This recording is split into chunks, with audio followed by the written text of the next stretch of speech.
This is Dave Meltzer with Entrepreneurs the Playbook. I have Steven Stokols, Executive Vice President of the infamous Boost Mobile. So excited to reacquaint myself in the carrier business, in the phone business. Welcome to the Playbook, Steven. Hey, glad to be here. You know, the business of, carriers, phones, it's moving faster than even technology itself.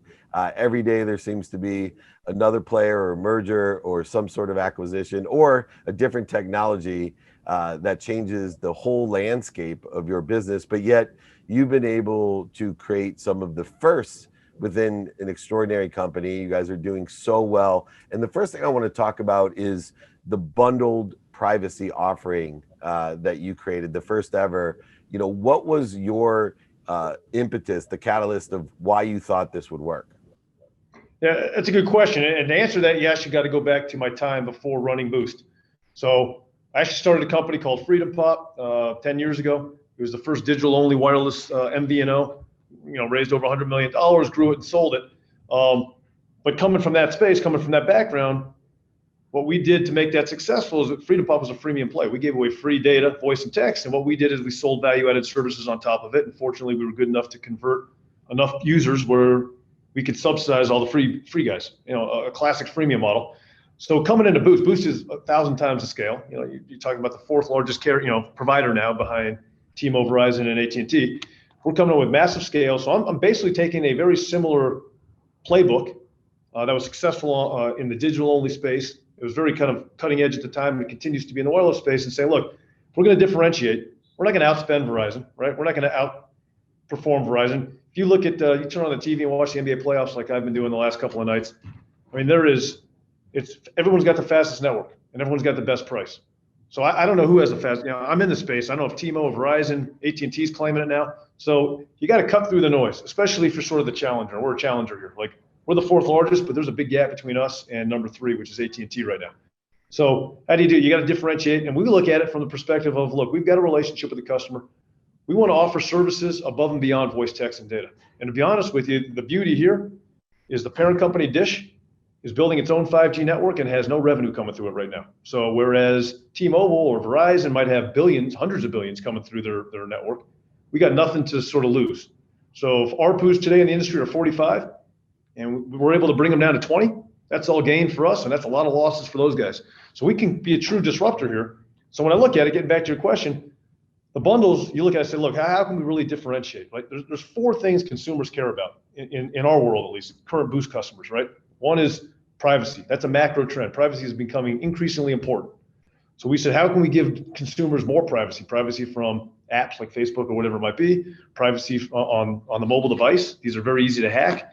So a privacy bundle that really focuses on anonymous browsing, on protecting yourself from hackers, stopping spam calls, all the stuff that annoys users was top of the list. And so we rolled that out, and it's getting great traction. It helps differentiate a bit. We looked at sort of the next piece. Again, it's public now. We announced it, but we're giving away free healthcare starting in a month or so. You'll have free healthcare if you're a Boost user on the unlimited plan, free telemedicine.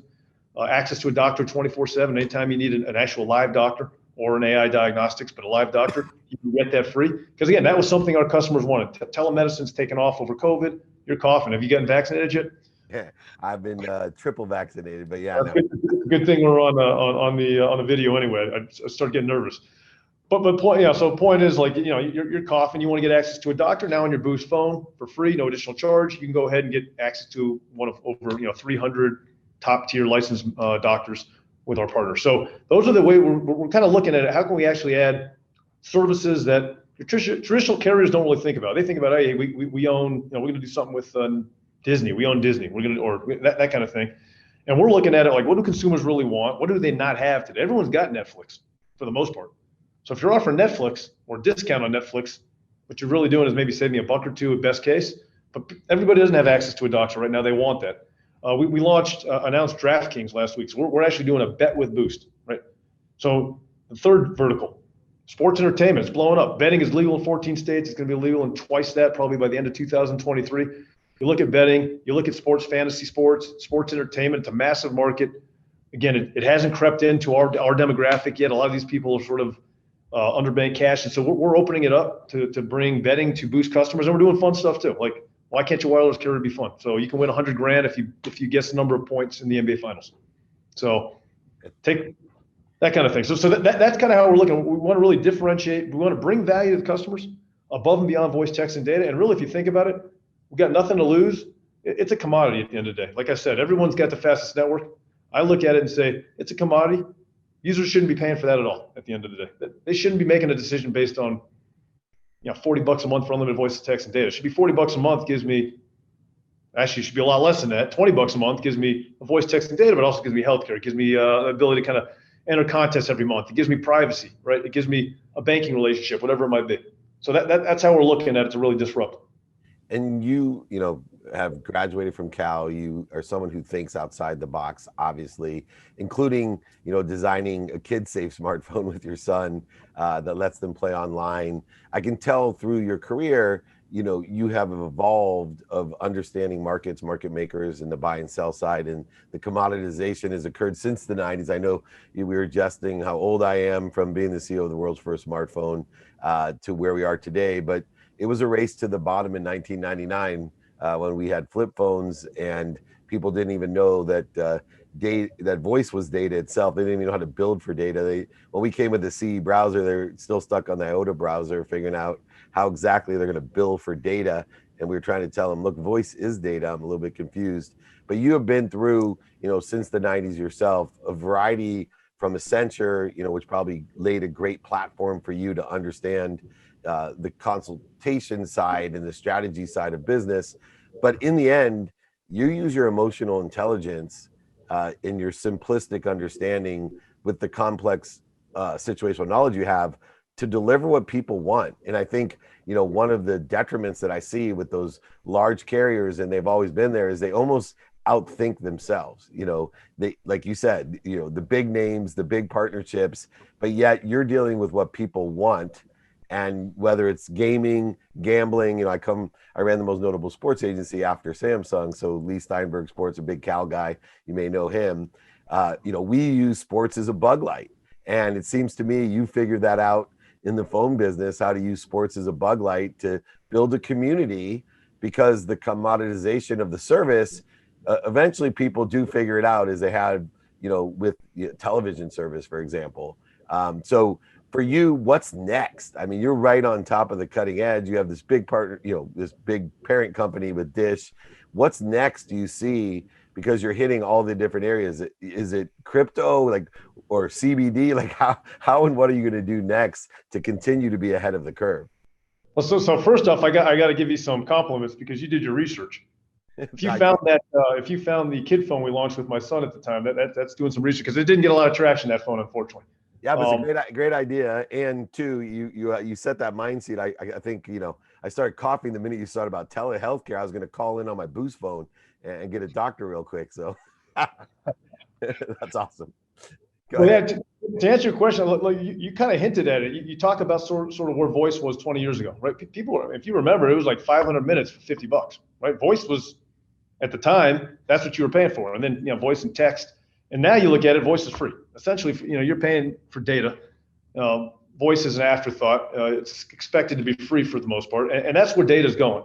Ultimately, data wants to be free, and it goes to free, whether it be Boost and Dish, or whether it be sort of some other disruptor that comes in, like Jio in India, that started giving away free data and has 360 million subs on its network now. The legacy sort of game that's being played, and it's been played, in the carrier space, they replace voice with data. Now they charge for data, and they're all playing the same game. The revenues are tied to it. The game is, let's keep ARPUs around that $40 to $50 range. Let's give more value. As their price per net, gig goes down, they can give more value. It's unlimited. It's fastest network. Nobody's really going to kind of crack below a certain price point. They want to keep ARPUs high, and that's sort of the game being played. There's billions spent on advertising and marketing. We're coming at it, right? When you talk about Boost and Dish and what's next, we're coming at it. We're playing a completely different game. Like you alluded to, we want to actually offer value and deeper into the customer's life, form a deeper relationship with services they want. But you hinted on something, like there is no reason, for example, crypto, for example. So CBD is big too. We're probably not going to go into CBD or the marijuana. But when you talk about crypto, that's something we're looking at, and we're looking at it from two perspectives. One, Dish is building the first Open RAN 5G network. It's going to have its own 5G network. And when you think about it, is there an opportunity for a crypto coin to be attached to that in some way? Possibly. I don't want to divulge too much on this call, but there's something it's being looked at. And then two, just from a consumer perspective, the number 2 most searched Google term is Bitcoin. I think Dogecoin is like number 3 or 4. So there's a ton of interest in it. Then you look at the number of people who actually own it, very small, right? And so when you look at bringing it to the masses, especially on the Boost space, the percent of Boost users, and there's millions, who actually own a wallet or any form of cryptocurrency is under 1%. So you got this huge sort of crypto sort of, this macro movement going on that's still being played by a very few. And so bringing that to the masses, and I'll ask you the question, would you, if I was telling you, look, I'm going to offer you, you pay your bill on time, you're going to get $5 a month, or you're going to get $5 in Bitcoin. Which would you want? $5 in Bitcoin. Hey, look, you stay with Boost for 5 years, you might buy your next house. Like you get $5 in Bitcoin, who knows, I think goes to 100,000, 200,000. Like all you gotta do is stay with Boost for a couple of years and you might be a rich man. So $5 a month doesn't, that's a coffee. We'll give you a coffee, or we'll fund your IRA. So those types of propositions, the way we think about it, and the way I think about it is way more value to the customer. It's the same cost for us, but we're giving them sort of eternal, we're giving them terminal value, not just value on the day. And so when you talk about cryptocurrency, like I said, there's really 2 ways we're thinking about it. And both are being explored, and you're likely to see crypto being far more accessible to Boost customers in the upcoming months. Taking a step back to your playbook to success and just some of the things that I'm noticing from the answers that you're giving me is you have a similar characteristic to a lot of the billionaires, millionaires, entrepreneurs, celebrities, athletes, and entertainers that we have on the playbook.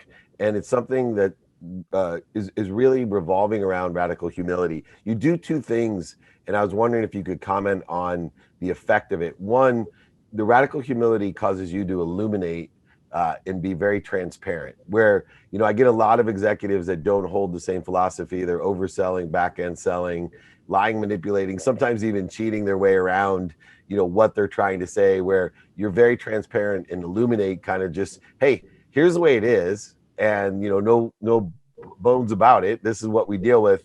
So one, how important is, and where did you learn that skill set of illumination with radical humility? And then 2, you also seem to be someone that is more interested than interesting. You're someone who's accessing a lot of help around you, not just coming up with this stuff by yourself. You're out there asking for the experts in all these areas. I know you partnered even with one of my business partners, Meta World Peace, and I, we talk about a lucky investment. We both invested in Overactive Media, one of the biggest esports teams, and I thought it was overvalued at $16 million. It's worth over $1 billion now.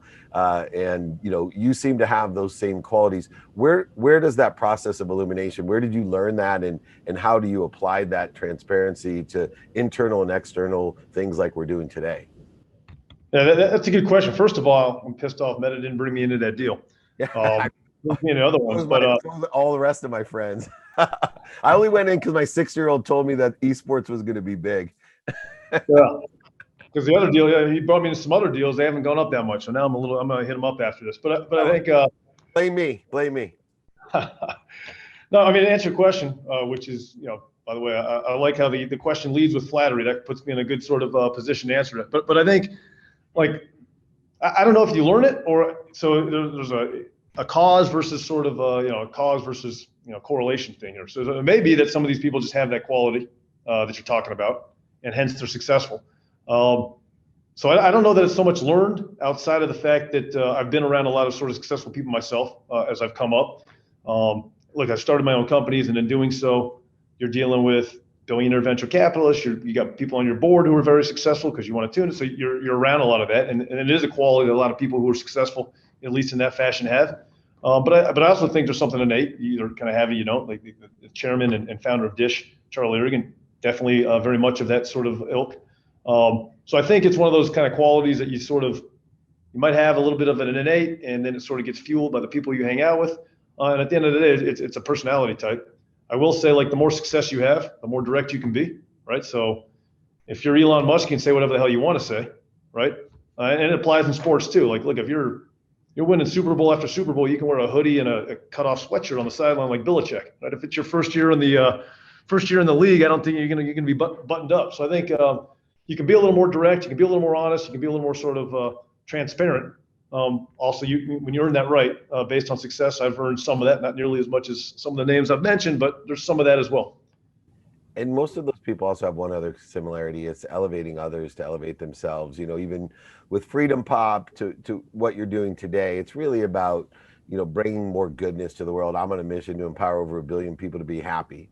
I can afford to do that because, like you said, when you're successful, the better and more successful you are, the more honest you can be, the more humble you can be, and the more generous. I joke around about giving my wife her wedding ring, and it was very small because I didn't have a lot of money at the time, and everyone's like, "Oh, that's cute," "Oh, that looks nice." Meanwhile, when I'm 50 years old, I give her a gift, and everyone's like, "You're so generous." Meanwhile, that wedding ring was like 2 times what I was worth, and something that's like 1 millionth worth, and everyone thinks I'm generous. But you've been able to do that in your business with a different mindset of what I call abundance. And how have you been able to apply abundance to the space you're in today, which is very competitive and very scarce?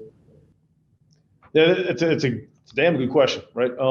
And when you talk about yourself, for example, I mean, you happen to be that. Not everybody is, right? So some people, the more successful they get, the more stingy they get, right? The more sort of, the more selfish they get in some ways. So it's good, you've got that quality. I think I've got elements. I'd like to think so. On a relative basis, you spent less on that wedding ring, so maybe you're not quite as generous as I thought. No, I'm just kidding. But I think the broader question is sort of abundant. I mean, there's 2 questions you kind of buried into the comment. I think one is around sort of leadership and inspiring others, and I think to the extent that the way I think about it is, as a leader or as somebody who's trying to really sort of do something different, part of the value is actually making sure that you can kind of inspire. You can't do it all on your own, right? I mean, even Elon needs other people. I'm sure there's all kinds of genius within SpaceX that makes that rocket go to Mars, of which he's sort of inspired, right? And so part of it is kind of inspiring others and using sort of, look, in my case, we want to shake up the wireless market. We want to disrupt the $1 trillion market, right? That comment in of itself is inspiring a certain type of person who also shares that kind of passion and have an impact. And now, how are we going to do that? So we talk about how some ways we're going to do it. But again, part of the ideas that come out, it wasn't my idea necessarily to come out and do privacy, right? I inspired, how are we going to how are we going to offer value? And then smart people come together and they come up with ideas, or they look at data, et cetera. So I think the inspiration piece is probably as important as anything else, because nobody can do anything on their own, right? You've got to be able to inspire other people. And I think that comment you made really kind of rings true when I think about sort of my own style. And it kind of sort of segues into your question on abundance, because again, I think if you can acknowledge and understand that, look, at the end of the day, you're going to need a team, you're going to need other people to really sort of lift things up. I mean, Bill Belichick doesn't win without Brady, at least so far. So, and Brady doesn't win without a defense in Tampa Bay. So it's one of these things where everybody kind of, the risk of being arrogant and saying, hey, it's all me is something that I don't deal with. It doesn't sound like you deal with. I think that's sort of the big pitfall for some people who sort of get successful initially, sometimes luck into success, or sometimes they earn the success. But understanding the reality that there is some luck involved, there is a broader group that sort of helped get that success is important, because ultimately to continue to gaining success, you're going to need other smart minds, other people, and you're going to have to learn. I love your mindset and heart set. So last question, you've obviously learned a lot of lessons along the way. I always like to reiterate to people that in order to be successful, you have a lot of lessons to learn. Pain, struggle, setbacks, mistakes, failures have all been the indicator that I have a lesson to learn. So I'd love, if possible, for you to share one of the bigger or greater lessons that you've learned that you think would help young entrepreneurs. Yeah, I'll tell you what, that's another full of good questions. I flatter you back, but I think so. The biggest lesson is more of a perspective, and I've started multiple companies, and some failed, and when you're in the middle of that, even the companies that are successful, it's never a straight. I mean, maybe if you're Zuckerberg, it's a straight right up, but more often than not, it's a jagged line of which there's downs and there's ups. And when it's your own company or you're in a leadership position, those ups and downs can be much more passionate, much more sort of exaggerated than if you're just kind of working a normal 9 to 5. And so the key for me that I've kind of learned is perspective.